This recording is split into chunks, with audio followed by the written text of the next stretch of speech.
საუკეთესო გზა იმისა, თუ როგორ მოვიქცეთ ბრიყ და გაბოროტებულ ადამიანებთან, რომლებიც ცდილობენ რამით გაგაღიზიანონ.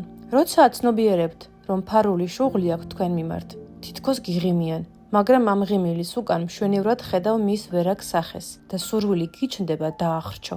არ არსებობს იმაზე უკეთესი საშუალება მათ წინააღმდეგ, რასაც ახლა გეტყვი. ეს არ არის მათთან ბრძოლა, კამათი და არც ერთ შემთხვევაში იგნორი, არც იმის მცდელობა თავისი ადგილი მიუჩინო, არც ენამახვილობა და ლამაზი პასუხები თქვენი მხრიდან. არც ერთი მეთოდი აქედან არ მუშაობს. ასეთ შემთხვევაში თქვენ გეხმარებათ იმ ფაქტის გაცნობიერება, რომ ადამიანი, რომელიც ფარულად თავს გესხმით, შინაგანად თავს ძალიან ცუდად გრძნობს. განიცდის ტკივილს, არ არის კარგად და თავს ღირებულად არ თვლის.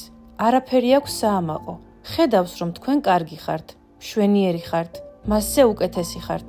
აი ამას საშინლად განიცდის და თუ თქვენ ამას აცნობიერებთ და გესმით, რომ ამ ადამიანს ძალიან უჭირს და ძალიან ცუდადაა, ყოველთვის მსუბუქად და მარტივად დააღწევთ თავს მასთან წარმოშობილ კონფლიქტს.